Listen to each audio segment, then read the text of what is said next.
নমস্কার বন্ধুরা, সুরালয় ডেলি ব্লগে আপনাদের সকলকে জানাই স্বাগত। আজ 14ই জুন, জ্যৈষ্ঠ মাসের পঞ্চম শনিবার, মানে একেবারেই শেষ শনিবার। আজ হচ্ছে সুরালয়ের মামার বাড়ির কালী পুজো। আপনারা যারা ওদের ব্লগগুলো দেখেন আপনারা জানেন যে সুরালয়ের মামার বাড়িতে জ্যৈষ্ঠ মাসের চতুর্থ শনিবারে হয় কালী পুজো, তার আগে হয় হরিনাম। এইবারে বিশেষ কারণবশত হরিনামটা আমাদের হচ্ছে না, মানে প্রভুর ভোগগানটা হচ্ছে না। প্রভুরই আসলে ভোগ নেওয়ার ইচ্ছা ছিল না, তাই হয়ে ওঠেনি। তো আজকে পঞ্চম শনিবারে হচ্ছে কালী পুজো। চতুর্থ শনিবার থেকে এবারে চলে এসেছে পঞ্চম শনিবারে। সকাল থেকেই সকলে নানা কাজে ব্যস্ত, তাই কোনো রকমভাবেই কোনো ভিডিও বা কিছু করা হয়নি। এখন বিকেলবেলা, বাজে 5টা, আর এখন ভাই সুর আর লয়বাবুর প্রিয় রিজু মামা, এদিকে তপন মশাই আর বুয়া দিদি চলেছে ঠাকুর আনতে। ওরা এখন ঘুমিয়ে গেছে, তাই ওদেরকে এখন পাঠাবো না, কারণ ঘুম থেকে উঠে যাবে তারপর ঘ্যান ঘ্যান করবে। তাই বাপিকে বললাম ওদেরকে এখন নিয়ে যেতে হবে না। বাপি বলল ঠিক আছে, ওদিকে ঠাকুর রেডি হোক, যখন ঠাকুরটা মাঝ রাস্তায় চলে আসবে তখন আমি তোকে ফোন করব, ওদের তুলে রেডি করে দিবি, ওদের নিয়ে যাব। এদিকে ওরা ঠাকুর আনতে চলে গেছে। বাড়িতে টুকটাক সমস্ত জোগাড় জাতি তো সকাল থেকেই হচ্ছে, এখনও হচ্ছে। আমি মায়ের জন্যই পাখাটা বানিয়েছি, নিজে হাতে রং করে, ধারে ফিতের শালু বসিয়ে। এদিকে আমার বড় পিসিমণি মুখ বেঁধে মায়ের জন্য নাড়ু বানাচ্ছে, কারণ ঠাকুর পুজোর জোগাড় করতে গেলে কিন্তু মুখ বেঁধেই করার নিয়ম।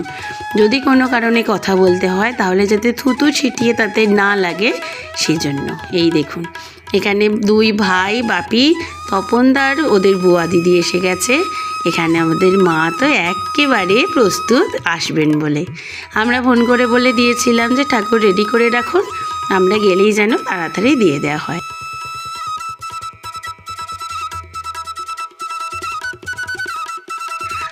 আহা, মাকে দেখে চোখ দুটো জুড়িয়ে যাচ্ছে। কি অপরূপ রূপ! আর লাল শাড়ি আর ডাকের সাজে মাকে তো আরও অপূর্ব লাগছে।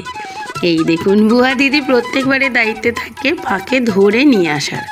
বলা হয় আমরা বাঁধবো না, তুমি ধরে আনবে। তপনদা ভ্যানটাকে টেনে আনে, বুয়া দিদি এখানে শিব বাবার মাথাটাকে ধরে আছে, আর এদিকে মামুরা পিছু পিছু হাঁটছে। এই দেখুন, বাপি ফোন করেছিল যে হাফ দূর এসে গেছে, ওদের নিয়ে যাব। বললো মা আমরা তো ভ্যানে করে আসবো, আমরা খালি পায়ে যাব, চটি পড়বো না। ঘুম ঘুম চোখে উঠেই দেখুন দুজনে কেমন আগে দাদুনের গাড়ির সামনে উঠে পড়েছে। চুলগুলো যা হোক করে শুধু হাত দিয়ে জড়িয়ে দিয়েছি। দুর্গা দুর্গা।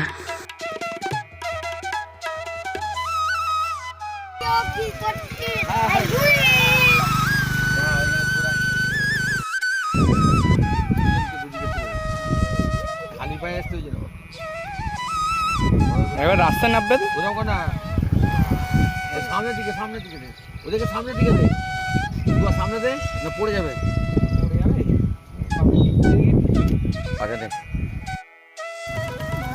এদিকে দেখি ছোট বাবু,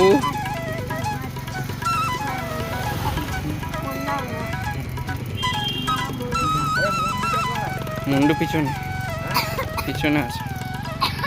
এদিকে ঢাকিরাও বাড়িতে এসে গিয়েছিল। প্রতি বছরই আমরা ওনাদের বলি আপনারা রাস্তার ধারে চলে যান, মানে 12 নম্বর রোডের এদিকেই থাকবেন, মাকে যখন নিয়ে চলে আসবে তখন আপনারা ঢাক বাজাবেন।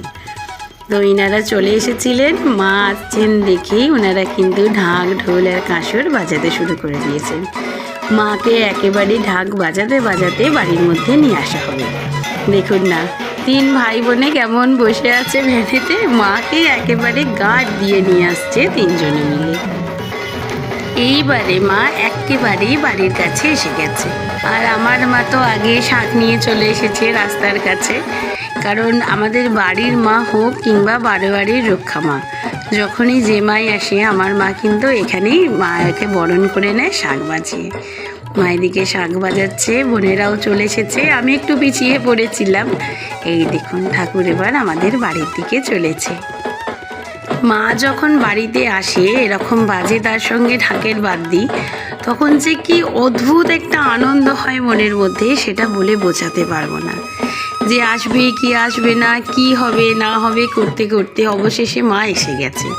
আর যখন এরকম বাড়ির কাছে মাকে ঘোরাতেই মায়ের মুখটা দেখতে পাই, তখন তো মনে হয় চোখ জুড়িয়ে গেল। এদের দেখুন না কেমন বসে আছে 3 ভাই বোনে। আহা, মায়ের চরণতলে বসে আছে।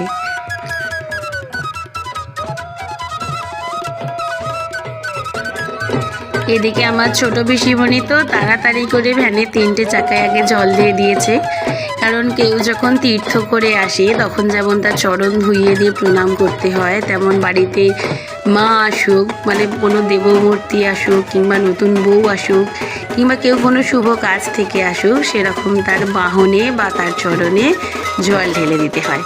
সেইভাবেই প্রত্যেকবারই মা আসার পরেই আমরা ভ্যানের এরকম চাকাতে জল দিয়ে দিই, মানে চাকাকে ঠান্ডা করা হলো। এইবার মাকে নামিয়ে বেদিতে বসানো হবে। আর এদিকে ঠাকুরের সঙ্গে সঙ্গে তাতাই মাসির 2 বান্ধবীও এসে গেছে, মানে 3 বান্ধবী প্রতি বছরই আসে, ডোনা মাসি, অঙ্কিতা মাসি, পারমিতা মাসি। এবারে পারমিতা মাসি আসতে পারেনি। আর বাই ফরচুনেটলি প্রত্যেকবারে ঠিক যখন ঠাকুরটা আসে তখনই কিন্তু মাসিমণিরা এরকম ঠাকুরের পিছু পিছু এসে পৌঁছায়। মানে মা যদি লেটে আসে মাসিমণিরাও লেটে আসে, মা তাড়াতাড়ি এলে ওরাও তাড়াতাড়ি আসে, মানে কোইন্সিডেন্সটা এরমভাবেই হয়। এদিকে আমার বাপি আর ভাই মিলে মাকে ভ্যান থেকে নিয়ে এসে এবার বেদিতে বসিয়ে দিচ্ছে। এতক্ষণ মণ্ডপটা তৈরি হয়ে গেলেও পুরো প্যান্ডেলটাই কেমন ফাঁকা ফাঁকা লাগছিল, এত আলো এত কিছু, তারপরেও যেন ফাঁকা। এইবারে মনে হলো পুরো প্যান্ডেলটা পূর্ণ হলো। আহা, চোখ জুড়িয়ে যাচ্ছে মাকে দেখে। মা তো আসনে আসীন হওয়ার পরেই আমার মা আগে ভূমি লুটিয়ে প্রণাম করে মাকে।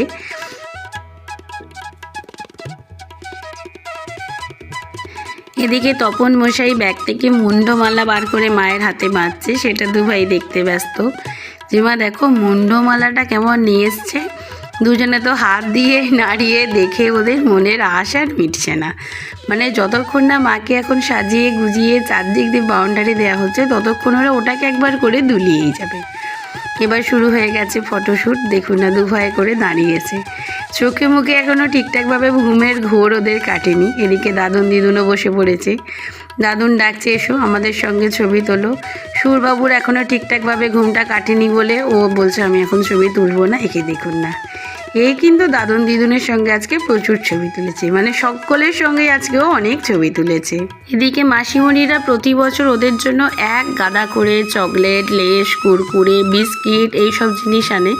তো সেটাই এখন দুজনে মিলে দেখতে ব্যস্ত, যদিও আগে খোঁজ নিয়ে নিয়েছে যে আরেকটা মাসিমণি কোথায়, সে কেন আসেনি। এদিকে ওদের দুজনকে আমি রেডি করে দিয়েছি, দেওয়ার পরে বাপি এসে গেছে। এসেই বাপি তো আগে ওদের ফটোশ্যুট শুরু করে দিয়েছে, কারণ আজকেই নতুন পাঞ্জাবি ডেলিভারি হয়েছে, সেগুলো আজকেই বাবুরা পরে ফেলেছে। এদিকে আমিও সাজুগুজু করে নিয়েছি, বাপিও মুখ হাত ধুচ্ছে, বাপিও রেডি হবে। তারপর আমরা রেডি হয়ে নিচে যাব মাকেও মায়ের গয়নাগাটিগুলো পরাতে। এই দেখুন আমরা সকলেই সাজগোজ করে নিয়েছি, এইবার মাকেও সুন্দর করে গয়নাগাটি পরিয়ে একেবারে তারপর নিয়ে যাব। যদি এবারে মাকে মালা পরিয়ে ওনারা পাঠিয়েছেন, মানে একটা গোড়ে মালা পরিয়ে দিয়েছেন, কি অপূর্ব লাগছে মাকে।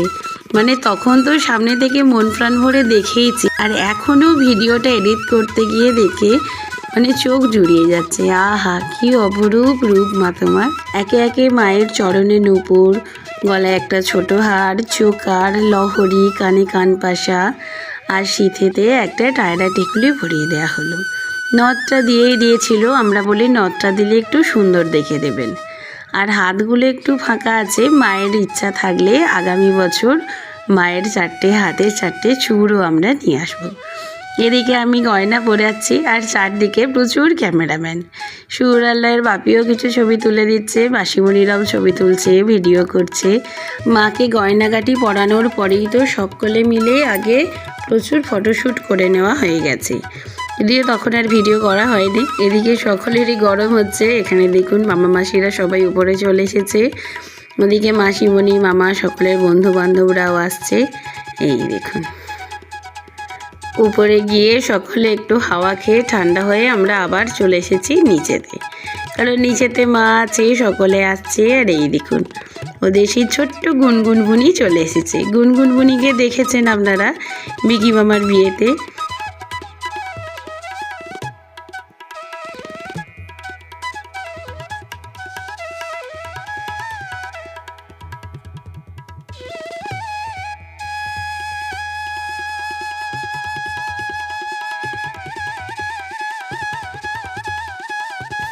এই দেখুন, একে তো দেখে কোলে নেওয়ার লোভ সামলানো যায় না, যদিও বেশ রোগা হয়ে গেছে মেয়েটি।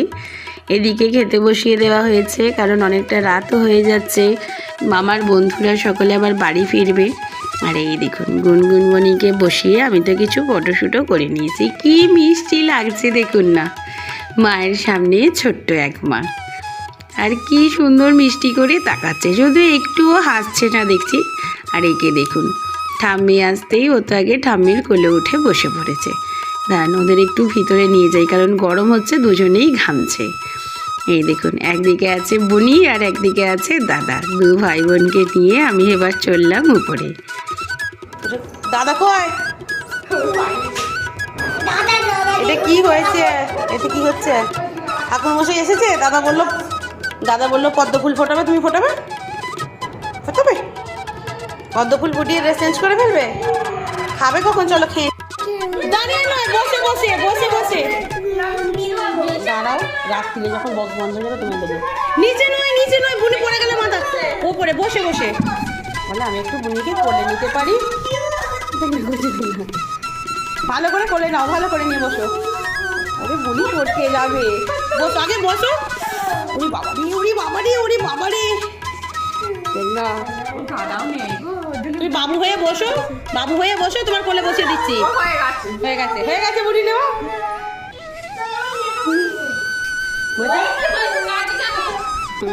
বলছে আমি কি একটু বুনিকে কোলে নিতে পারি? হাই বুনি। এই দেখুন, ঠাকুরমশাইরা এসে গেছেন, এসেই তো মাকে আগে সমস্ত মালা দিয়ে সাজাতে শুরু করে দিয়েছেন।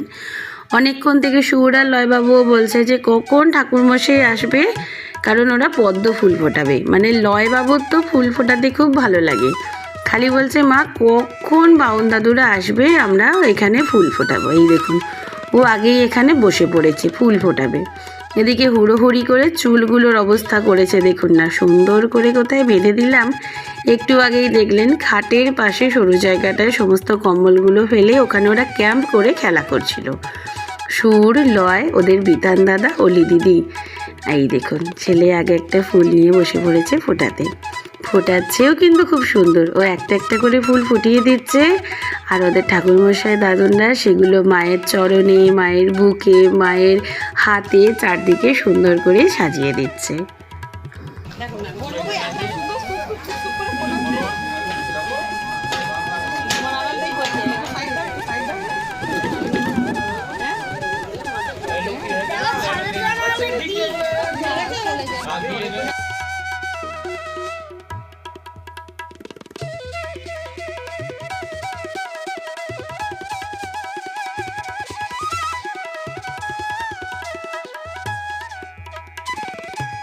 ওদের সঙ্গে এখন আমিও বসে পড়েছি ফুল ফোটাতে, কারণ অনেকগুলো ফুল আছে, সবগুলো ফোটাতে হবে। এদিকে সুরবাবু এসে দাদার কাছে বসে পড়ে কে সুন্দর ফুল ফোটাচ্ছে দেখুন না। আর লয়বাবুর টেকনিক দেখুন, ও যখন দু হাতে ফুলের পাপড়িগুলোকে মুড়ছে, তখন ফুলটাকে দুটো হাঁটু দিয়েও চেপে ধরছে, হাঁটু দিয়ে ধরে তারপর দু হাতে ফুল ফোটাচ্ছে। ও ছেলে পারিও বটে। ওকে বললাম বাবু ঠাকুর পুজো হবে, ফুলে পা দিতে নেই। বলে আমি তো পা দিইনি, আমি তো পায়ের এইখানটা দিয়ে চেপে ধরেছি। আমাদের জেঠুবুড়িরাও বললে ঠিক আছে, ও যে ভক্তি ভরে ফুলটা ফোটাচ্ছে মায়ের জন্য, এটাই অনেক বড় কথা। আর সত্যি তো, ও তো পা দেয়নি, ও তো হাঁটু দিয়ে চেপে ধরেছে। দেখুন না, ফুল ফুটিয়ে ফেললো। এদিকে রাত 10টার বেশি হয়ে গেছে, চলুন ওদের দুজনকে খাইয়ে দিই। এখানে মাকে সাজানো হয়ে গেলেই তারপর শুরু হয়ে যাবে পুজো। তাই ঠাকুরমশাইরা পুজো বসার আগে ওদেরকে খাইয়ে দাইয়ে ওদের ড্রেস চেঞ্জ করিয়ে দিই, আমিও শাড়িটাকে চেঞ্জ করে নিই। তাই এই ভিডিওটাকে এখানেই শেষ করছি। আপনাদের সঙ্গে দেখা হবে আবার পরের ভিডিওতে। পরের ভিডিওটা সকলে অবশ্যই দেখবেন, কারণ মায়ের পুজোটা থাকবে সেখানে।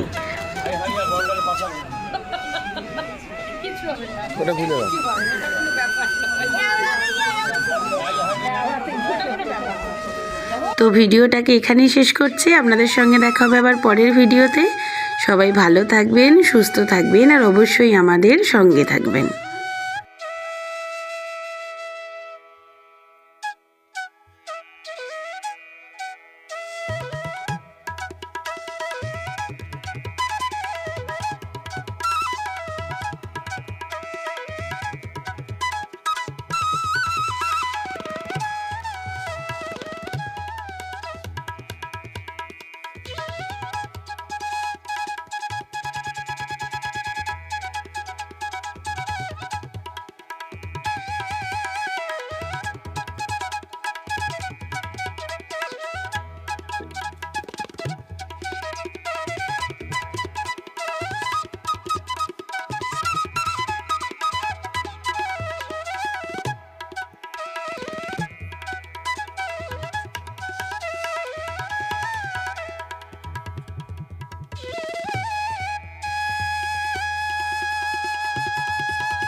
মঙ্গলময়ী মা সকলকে ভালো রাখুন, সকলকে সুস্থ রাখুন, সকলের সব মনোবাঞ্ছা পূরণ করুন।